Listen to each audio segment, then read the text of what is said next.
Dear students, कैसे हैं आप? और कल जो है थोड़ा सा तकनीकी कारणों की वजह से कल हमें अपना जो वीडियो डाला था वो हटाना पड़ा। पूरा वीडियो बनाया फिर डाला, लेकिन उसमें कुछ तकनीकी कारण की वजह से आवाज़ नहीं आ रही थी, तो जिसकी वजह से वो हटाना पड़ा। कोई बात नहीं, लेकिन वो वीडियो मैं दोबारा डाल दूंगा सही करके, है ना। लेकिन आज जो हम नया टॉपिक लाए हैं, वो नया टॉपिक है भारत की जनगणना। भारत की जनगणना जो है, मुझे ऐसा लगता है कि आने वाले पेपरों के लिए बहुत महत्वपूर्ण टॉपिक है, और बहुत कनिष्ठ सहायक के लिए तो बहुत ही ज्यादा। तो उसमें से प्रश्न जरूर आएगा, आप ये जरूर ध्यान रखिए। तो मैंने इसको पूरा एक ही में कवर किया है, तो थोड़ा सा लंबा चलेगा, तो आपको पढ़ना है पूरा का पूरा टॉपिक ये। ठीक है, ध्यान रखिएगा। और आगे बढ़ते हैं इसमें। भारत की जनगणना। भारत की जनगणना किस अनुच्छेद के तहत की जाती है? किस अनुच्छेद के तहत की जाती है? ये है अनुच्छेद 246 के तहत की जाती है ना। फिर अगला प्रश्न करते हैं, जनगणना संगठन किसके अधीन होता है? जनगणना का जो संगठन है किसके अधीन होता है? आप उतारते रहिए इसमें से, या स्क्रीनशॉट बाद में ले लीजिएगा। किसके अधीन होता है? केंद्रीय गृह मंत्रालय। बड़ा इंपॉर्टेंट प्रश्न है, केंद्रीय गृह मंत्रालय। और केंद्रीय गृह मंत्री कौन है इस समय पे वर्तमान में? अमित शाह। और इसके अलावा वो सहकारिता, पहले सहकारिता मंत्री भी हैं। ठीक है, अच्छा आगे बढ़ते हैं। इसका उच्चाधिकारी कौन होता है? इसका सबसे बड़ा अधिकारी, मतलब उच्चाधिकारी कौन होता है? ये होता है भारत का महापंजीयन। भारत का महापंजीयन, या उसको कहते हैं जनगणना आयुक्त। जनगणना आयुक्त, आयुक्त मतलब कमिश्नर। ठीक है, आगे बढ़ते हैं। 2011 की जनगणना के आयुक्त कौन थे? 2011 की जनगणना के आयुक्त कौन थे? ये थे सी चंद्र मौलिक। सी चंद्र मौलिक।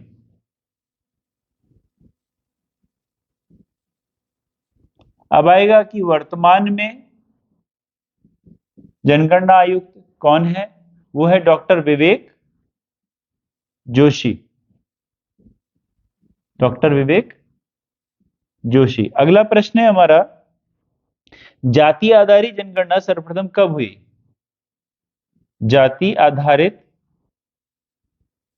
जाति आधारित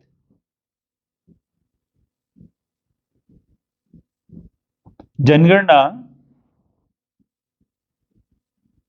सबसे पहले पहले कब हुई? ये हुई थी 1931 में। और ध्यान रखेंगे 1911 में भी जाति आधारित आधारित ही जनगणना हुई थी। ठीक है, अगला प्रश्न है हमारा कि 2011 की जनगणना का शुभंकर। 2011 की जनगणना का शुभंकर क्या था? तो ये थी प्रगणक शिक्षिका। प्रगणक शिक्षिका। ठीक है, आगे बढ़ते हैं। अगला प्रश्न हमारा ले लेते हैं। यह है हमारा कि आदर्श वाक्य इसका क्या था? आदर्श वाक्य क्या था? आदर्श वाक्य था, हमारी जनगणना हमारा भविष्य। हमारी जनगणना हमारा भविष्य। ठीक है, इसको देख लीजिए, फिर मैं मिटा देता हूं। ठीक है, आगे बढ़ेंगे।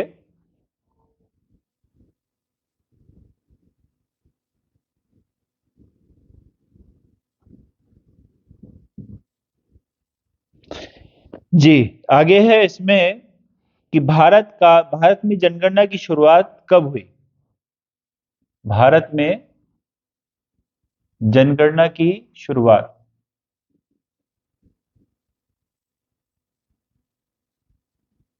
ये हुई थी 1872। लॉर्ड मेयो के समय। ठीक है। अच्छा, भारत में नियमित जनगणना कब शुरू हुई? नियमित जनगणना मतलब हर 10 साल बाद की शुरुआत कब हुई? ये हुई 1881, लॉर्ड रिपन के समय। लॉर्ड रिपन के समय। और 1881 से हर 10 साल बाद हमारे देश में नियमित जनगणना होती हुई आ रही है। ठीक है। अगला प्रश्न हम लेते हैं कि 1881 की जनगणना के आयुक्त कौन थे? 1881 में जो जनगणना हुई उसके आयुक्त कौन थे? ये थे डब्ल्यू डब्ल्यू प्लोडेन। ठीक है, डब्ल्यू डब्ल्यू प्लोडेन थे। आगे अगला प्रश्न हम लेंगे, आधुनिक रूप से व्यवस्थित जनगणना का श्रेय किसे जाता है? आधुनिक रूप से जनगणना का श्रेय किसे जाता है? ये जाता है स्वीडन को। स्वीडन, है ना? स्वीडन ने कराई थी 1749 में, 1749।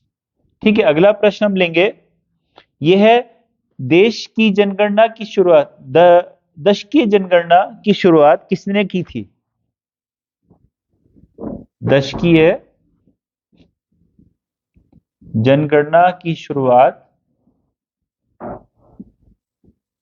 ये शुरुआत की थी अमेरिका ने। अमेरिका ने की थी 1790 में। ठीक है, अगला प्रश्न है हमारा, इंग्लैंड में जनगणना कब शुरू हुई? ये बहुत ज्यादा इंपॉर्टेंट प्रश्न नहीं है। इंग्लैंड में जनगणना की शुरुआत कब हुई, है ना? ये है 1801। अगला प्रश्न है हमारा, देश में पहली बार राष्ट्रीय जनसंख्या रजिस्टर मतलब एनपीआर कब तैयार किया गया? देश में पहली बार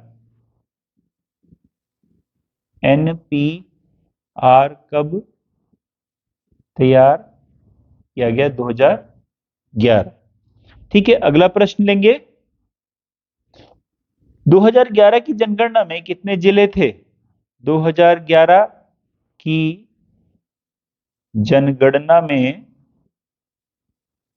कितने जिले थे? तो ये थे 640 जिले। ठीक है, लेकिन अभी वर्तमान में लगभग 780 के आसपास के जिले हैं। तो अब जो जनगणना होगी वो उस जगह पे होगी, उसी तरह से होगी। तो आप इसको थोड़ा देख लीजिए या उतार लीजिए, स्क्रीनशॉट ले लीजिए, जो भी करना है। और मैं इसको हटा रहा हूँ। टॉपिक थोड़ा सा बड़ा है ये ना, इसीलिए आप लोग देखते चलिए फटाफट। अगला प्रश्न हमारा है इसके बाद कि महान विभाजक वर्ष किसे कहा जाता है? महान विभाजक वर्ष किसे कहा जाता है? 1921 को। यहां पे क्या था कि हमारे देश की जो जनसंख्या थी वो घट गई थी।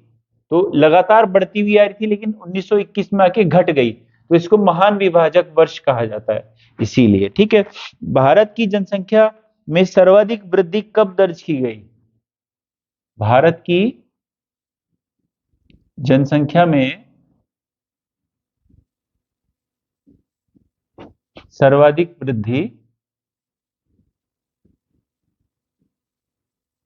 वृद्धि कब दर्ज की गई? ठीक है, ये थी 1961 से 71, सबसे ज्यादा जो वृद्धि दर्ज की गई प्रतिशत में। अगला प्रश्न है हमारा, 2011 की जनगणना के अनुसार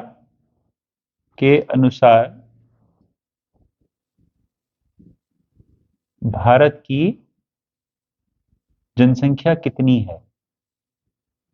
जनसंख्या कितनी है? ये है 121। ये तो हमको सबको याद रहता है, लेकिन कई बार पेपर में पूरा भी पूछ लेगा। U0854 और 997। ठीक है, और इसमें पुरुष पुरुष का प्रतिशत है 51.47% और महिला का प्रतिशत है, ये है 48.53%। ठीक है। फिर अगला प्रश्न है, भारत की कुल जनसंख्या में, क्योंकि कुल जनसंख्या विश्व की कुल की जनसंख्या का कितना प्रतिशत है? भारत की जनसंख्या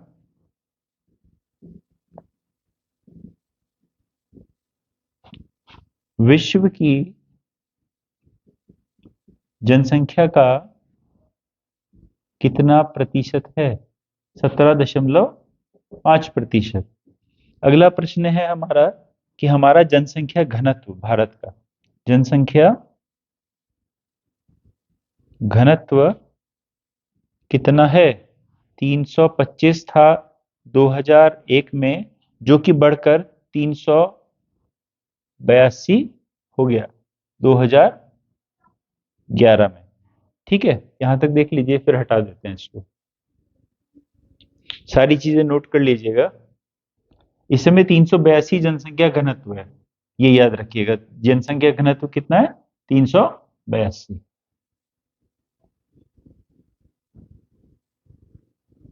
फिर अगला प्रश्न है हमारा कि लिंगानुपात, लिंगानुपात, भारत का लिंगानुपात कितना है? 2001 में ये था हमारा लिंगानुपात 9:3:3 और 9:43 हो गया था 2011 में। लिंगानुपात का मतलब हुआ कि 1000 पुरुषों के ऊपर कितनी महिलाएं हैं। ठीक है। और जनसंख्या घनत्व का मतलब हुआ 1000 मतलब पूरा 1 वर्ग किलोमीटर क्षेत्र के अंदर कितने लोग रहते हैं औसतन। ठीक है, आगे बढ़ते हैं शिशु लिंगानुपात की ओर। शिशु लिंगानुपात कितना है?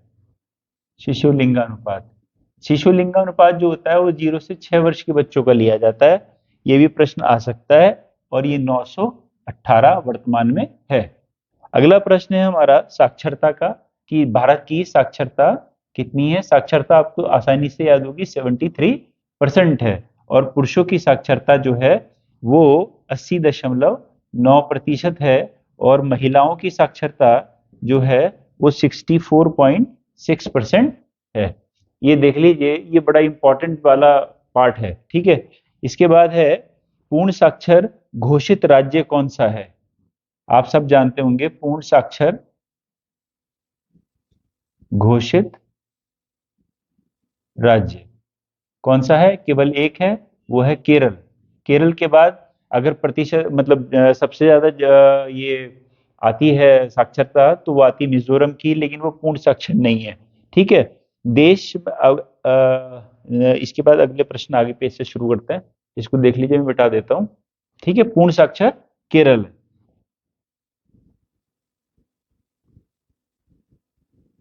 फिर आगे बढ़ते हैं, इसमें अगला प्रश्न है हमारा कि देश में अनुसूचित जाति जनसंख्या का प्रतिशत, देश में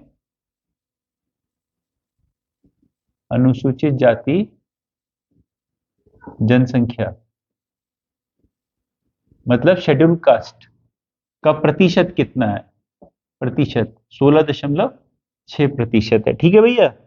और इसके बाद इनका लिंगानुपात भी लिख लेंगे 945। अच्छा, देश में अनुसूचित जनजाति जनसंख्या का, है ना, जिनको एसटी बोलते हैं, शेड्यूल ट्राइब, का प्रतिशत कितना है? ये है 8.6%। ठीक है। और यहाँ लिंगानुपात भी लिख लेंगे आप, लिंगानुपात, लिंगानुपात है 990। ठीक है, मतलब 1000 पुरुषों पे 990 स्त्रियां, यहाँ पे 1000 पुरुषों पे 945 स्त्रियां हैं। ठीक है, आगे बढ़ते हैं, आगे बढ़ते हैं, अगला प्रश्न लेते हैं। देश में नगरीय जनसंख्या कितनी है? बहुत ही इंपॉर्टेंट प्रश्न है, इसको आप इंपॉर्टेंट कर लीजिएगा, इंपॉर्टेंट प्रश्न है।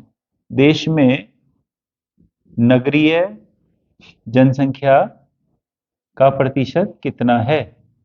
यह है 31.2%। और ग्रामीणीय जनसंख्या 100 में से आप घटा लीजिए ग्रामीण जनसंख्या आ जाएगी आपकी 68.8%। ठीक है, इसके बाद अगला प्रश्न हम लेते हैं, किस राज्य की जनसंख्या सबसे कम है? किस राज्य की जनसंख्या सबसे कम है? ये है सिक्किम। सिक्किम की जो है, सिक्किम सिक्किम की जनसंख्या सबसे कम है। ठीक है, आगे बढ़ते हैं, भारत की सर्वाधिक जनसंख्या वाला राज्य। भारत का सर्वाधिक जनसंख्या वाला राज्य कौन सा है? सबको पता है तो कौन सा होगा? उत्तर प्रदेश है। उत्तर प्रदेश, उत्तर प्रदेश के बाद कौन सा है? महाराष्ट्र है। महाराष्ट्र के बाद कौन सा है? बिहार होगा। बिहार के बाद कौन सा होगा? पश्चिम बंगाल होगा। ये लगाने के लिए आ सकते हैं वैसे, कि क्रम में इनको लगाइए, है ना। क्रम में अगर आप तभी लगा पाएंगे जब आपको पता होगा, तो थोड़ा सा आइडिया होना चाहिए कि उत्तर प्रदेश है, महाराष्ट्र है, बिहार है, फिर पश्चिम बंगाल है। आगे बढ़ते हैं, इसको मिटा लेते हैं जल्दी से, जल्दी जल्दी से आप लोग इसको देखते रहिए।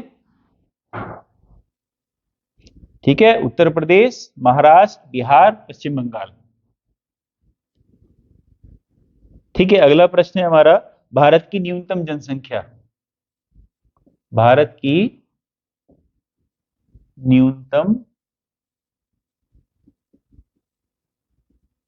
जनसंख्या वाला राज्य।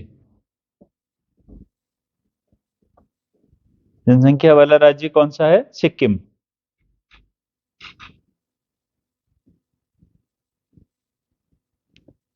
मिजोरम, अरुणाचल और गोवा। सबसे कम किसकी है? सिक्किम की है, ध्यान रखेंगे।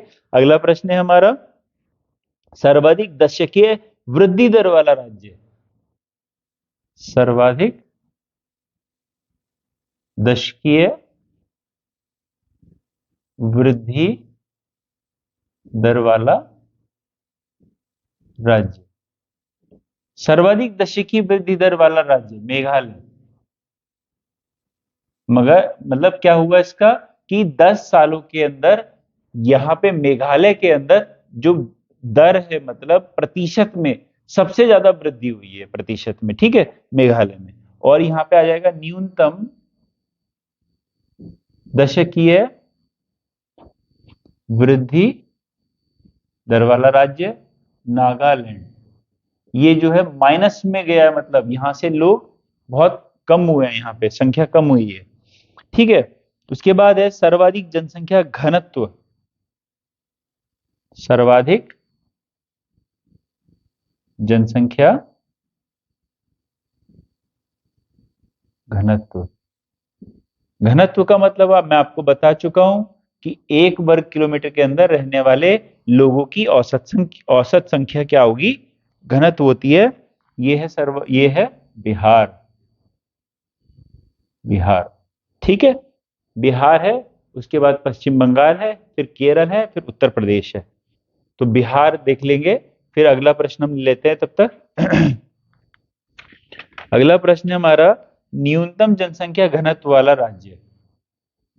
न्यूनतम जनसंख्या घनत्व वाला राज्य कौन सा होगा? वो होगा अरुणाचल। ये देखिए, अरुणाचल के बाद मिजोरम के बाद सिक्किम। ठीक है, अरुणाचल के बाद फिर मिजोरम, फिर सिक्किम। ठीक, फिर अगला प्रश्न हम ले लेते हैं, सर्वाधिक लिंगानुपात वाला राज्य। ये एकदम आसान है, आपको याद भी रहेगा। सर्वाधिक लिंगानुपात वाला राज्य, सर्वाधिक लिंगानुपात वाला राज्य कौन सा होगा? केरल। सबसे अधिक पढ़े लिखे लोग रहते हैं केरल, और उसके बाद अगला है तमिलनाडु। ठीक है, तो आपको केरल याद रखना, मैं तमिलनाडु को हटा देता हूं कहीं कंफ्यूजन में फालतू में ना, है ना। केरल सर्वाधिक लिंगानुपात केरल में है। ठीक है, अगला प्रश्न है न्यूनतम लिंगानुपात। न्यूनतम लिंगानुपात, ये है आपका हरियाणा, याद रखिएगा हरियाणा। ठीक है, मैं मिटा रहा हूं, आगे बढ़ते हैं हम लोग। ठीक है, इसको लिखे रहने देते हैं। सर्वाधिक फिर है हम कहाँ थे, न्यूनतम लिंगानुपात, लिंगानुपात के ऊपर थे, लिंगानुपात। फिर है सर्वाधिक शिशु लिंगानुपात, सर्वाधिक शिशु लिंगा अनुपात। जब भी ना ये आए शिशु, तो आप समझ लीजिए 0 से 6 वर्ष की बात कर रहा है। तो सर्वाधिक सर्वाधिक शिशु लिंगानुपात वाला है, यह है अरुणाचल प्रदेश। ठीक है, और फिर आ जाएगा आपका न्यूनतम लिंगानुपात, ये वापस से हरियाणा है। ठीक है, अगर तो एडल्ट्स की बात की जाएगी न्यूनतम के लिए, तब भी हरियाणा रहेगा। अगर शिशु की बात की जाएगी तो भी हरियाणा ही न्यूनतम में रहेगा। ठीक है, अच्छा, सर्वाधिक साक्षरता, सर्वाधिक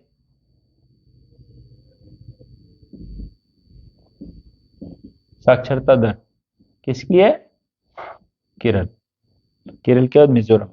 ठीक है, उसके बाद है गोवा। फिर है न्यूनतम साक्षरता, ये भी आपको पता होगा, न्यूनतम साक्षरता, तुक्का मारेंगे तभी भी सही निकलेगा। न्यूनतम साक्षरता बिहार, बिहार। ठीक है, बिहार है। फिर है सर्वाधिक पुरुष साक्षरता, सर्वाधिक पुरुष साक्षरता, ये भी है केरल। ठीक है, फिर है सर्वाधिक पुरुष साक्षरता के बाद न्यूनतम पुरुष साक्षरता, न्यूनतम पुरुष साक्षरता, ये भी है बिहार। सेम है, देख लीजिएगा। इसको मिटा देता हूं नीचे वाले को, आगे बढ़ते हैं। देखिए कितना अच्छा लगेगा भी आपको, कि आपको याद ही नहीं करना पड़ेगा, एकदम से एक ही जैसा है सब। सर्वाधिक महिला साक्षरता, ये तो समझ में आता है कि केरल होगा, लेकिन न्यूनतम महिला साक्षरता बिहार। तो कितने सारे सवालों के एक ही जवाब है, केरल बिहार, केरल बिहार, केरल बिहार, मतलब साक्षरता में बिहार, मतलब सर्वाधिक साक्षरता चाहे पुरुष की हो चाहे महिला की हो चाहे ओवरऑल हो, केरल है। और न्यूनतम साक्षरता चाहे न्यूनतम साक्षरता चाहे पुरुष की हो चाहे महिला की हो, ओवरऑल चाहे सबकी मिला करके हो, वो बिहार है। तो ये आपको याद रखना है, ये याद भी आसानी से रहेगा आपको, है ना। मिटा देते हैं, चलिए।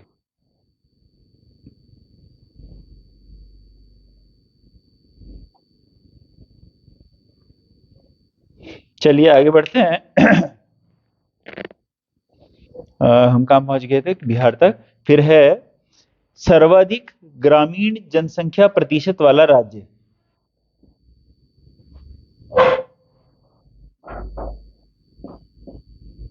सर्वाधिक ग्रामीण जनसंख्या प्रतिशत वाला राज्य, यह है हिमाचल, हिमाचल। हिमाचल में जो है 90% जनसंख्या जो है गांव में रहने वाली है, ग्रामीण ही है। इसके बाद वैसे हिमाचल के बाद जो नंबर आता है वो बिहार का आता है, मैं लिखूंगा नहीं उसको क्योंकि कंफ्यूज नहीं करना चाहता मैं। फिर लिखेंगे अगला, सर्वाधिक नगरीय, सर्वाधिक नगरीय जनसंख्या प्रतिशत वाला राज्य, सर्वाधिक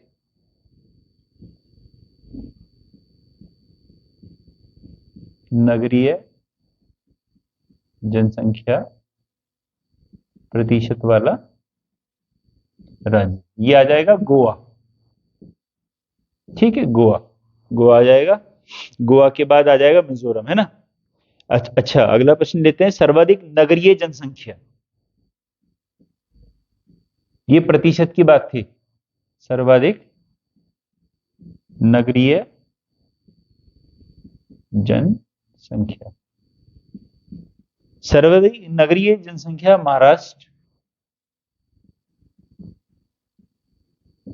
और न्यूनतम नगरीय जनसंख्या सिक्किम। ठीक है, इसको देख लीजिएगा। अगर आएगा नगरीय जनसंख्या प्रतिशत में सबसे ज्यादा, गोवा में। लेकिन अगर आएगा नगरीय जनसंख्या सबसे ज्यादा है कहां पर, वो महाराष्ट्र में, प्रतिशत में गोवा में है। ठीक है, अगला प्रश्न आएगा आपका, सर्वाधिक अनुसूचित जाति, सर्वाधिक एससी है ना, अनुसूचित जाति जनसंख्या प्रतिशत वाला, जनसंख्या प्रतिशत वाला राज्य, यह आ जाएगा आपका पंजाब। ठीक है जी। और उसके बाद आएगा सर्वाधिक अनुसूचित जाति जनसंख्या। अगर सर्वाधिक अनुसूचित जाति जनसंख्या प्रतिशत ना आकर के वाला राज्य सीधा आ जाएगा उत्तर प्रदेश।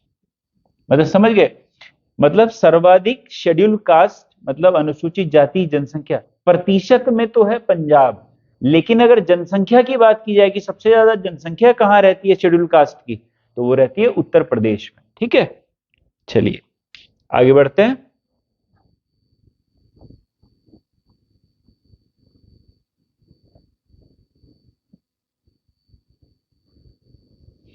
आगे बढ़ते हैं, सर्वाधिक अनुसूचित जनजाति जनसंख्या, सर्वाधिक अनुसूचित जनजाति मतलब एसटी जनसंख्या प्रतिशत में सर्वाधिक, तो ये हो जाएगा भैया मिजोरम, मिजोरम। ठीक है, अच्छा फिर अगला प्रश्न आएगा, सर्वाधिक अनुसूचित जनजाति जनसंख्या मतलब रहती कहां पर है, सर्वाधिक अनुसूचित जाति जनसंख्या प्रतिशत की बात नहीं करेंगे कि मतलब सर्वाधिक कहां रहती है, तो ये सबको पता है मध्य प्रदेश में। देखिए अगर काउंटिंग की बात की जाए कि सबसे ज्यादा एसटी जनसंख्या कहां रहती है, सबसे ज्यादा शेड्यूल ट्राइब्स के लोग जनसंख्या में कहां रहते हैं, वो मध्य प्रदेश हो जाएगा। ठीक है, क्लियर। और अगर आएगा प्रतिशत में सबसे ज्यादा कहां है, तो मिजोरम हो जाएगा। ठीक है, अगला प्रश्न हम ले लेते हैं, सर्वाधिक जनसंख्या वाला केंद्र शासित प्रदेश, सर्वाधिक जनसंख्या वाला केंद्र शासित प्रदेश, ये हो जाएगा दिल्ली। ठीक है, दिल्ली के बाद वैसे पुदुचेरी आ जाता है, पुदुचेरी के बाद आ जाता है चंडीगढ़, ये आपको याद रखना चाहिए वैसे। ठीक है, उसके बाद है न्यूनतम जनसंख्या वाला केंद्र शासित प्रदेश, न्यूनतम जनसंख्या वाला केंद्र शासित प्रदेश, ये है लक्षद्वीप। लक्षद्वीप को याद रखिएगा, बहुत ही कम जनसंख्या है, लगभग 65,000 के आसपास। ठीक है, लक्षद्वीप। ठीक है, अगला प्रश्न ले लेते हैं। अगला प्रश्न हमारा, सर्वाधिक जनसंख्या घनत्व,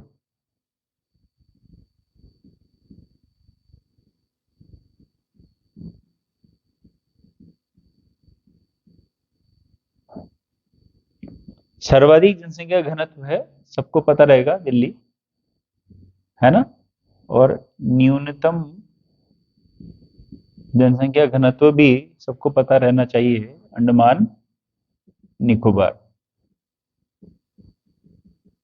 ठीक है, अगला प्रश्न आ जाएगा हमारा, सर्वाधिक लिंगानुपात वाला केंद्र शासित प्रदेश, सर्वाधिक लिंगानुपात वाला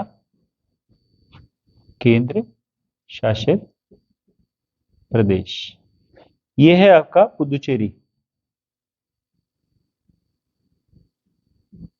और अगला प्रश्न है हमारा, न्यूनतम लिंगानुपात वाला, न्यूनतम लिंगानुपात वाला केंद्र शासित प्रदेश, दमन व दीव। ठीक है, इसको देख लीजिएगा, मैं हटा देता हूं।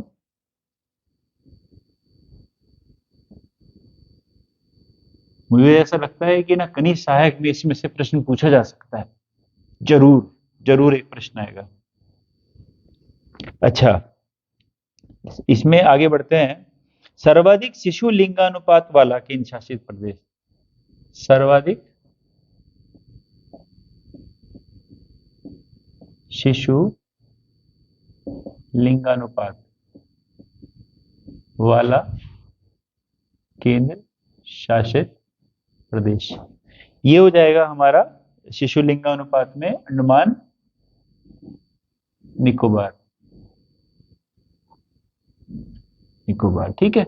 और फिर है न्यूनतम शिशु लिंगानुपात। न्यूनतम शिशु लिंगानुपात वाला केंद्र शासित प्रदेश, ये हमारा हो जाएगा लक्षद्वीप। ठीक है, ये अगला प्रश्न लेते हैं। सर्वाधिक साक्षरता वाला, सर्वाधिक साक्षरता वाला केंद्र शासित प्रदेश, जहां की जनसंख्या कम वहां की साक्षरता ज्यादा, लक्षद्वीप।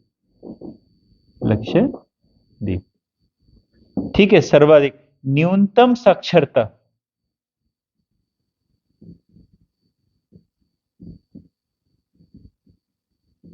केंद्र शासित प्रदेश है दादर नगर हवेली।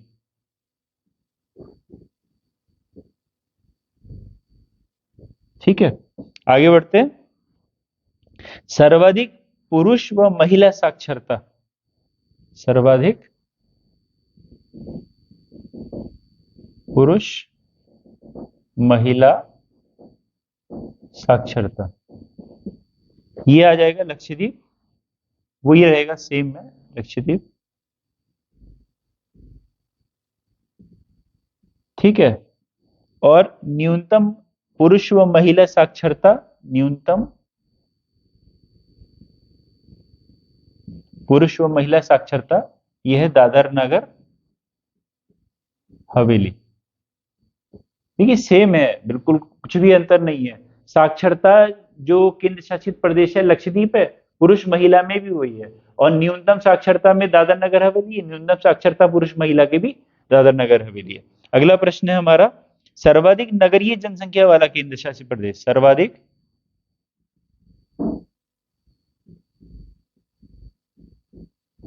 नगरीय जनसंख्या वाला केंद्र शासित प्रदेश।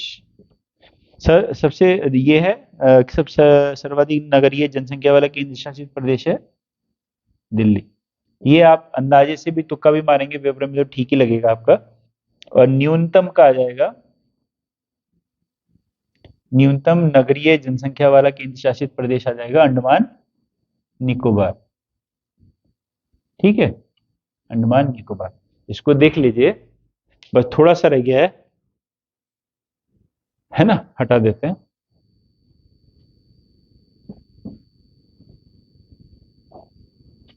क्योंकि ये बहुत कंफ्यूज करता है पेपर में। एक बार ढंग से आप इसको देख लीजिए, अगर एक बार 1 घंटा पूरा इसको अच्छे से दे दीजिएगा, उसके बाद पेपर में गलत नहीं होगा। सर्वाधिक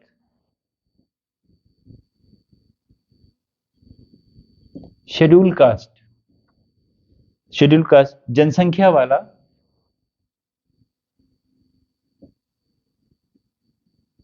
केंद्र शासित प्रदेश,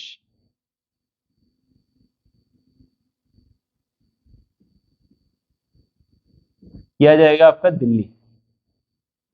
ठीक है, और इसके बाद प्रतिशत में जो पूछे अगर, प्रतिशत में तो आ जाएगा चंडीगढ़। ठीक है, और यह आएगा सर्वाधिक शेड्यूल ट्राइब, सर्वाधिक शेड्यूल ट्राइब जनसंख्या वाला केंद्र शासित प्रदेश, यह आएगा लक्षद्वीप।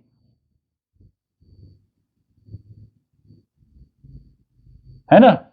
और अगर प्रतिशत में पूछेगा तो दादर नगर हवेली।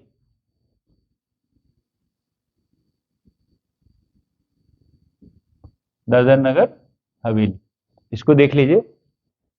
ठीक है, ये जो पूरा का पूरा चैप्टर था मैंने आपको कंप्लीट करवा दिया है ना। तो आप इसको बहुत गहनता के साथ पढ़ लीजिए एक बार, 1 घंटा पूरा इसको दे दीजिए, वीडियो पूरा देखिए अच्छे से। और मुझे लगता है कि इस वीडियो से आपको बहुत ही हेल्प मिलने वाली है। और मुझे ऐसा लगता है कि इसमें से कनिष्ठ सहायक के अंदर तो जरूर एक प्रश्न आएगा और पटवारी में भी आ सकता है। धन्यवाद।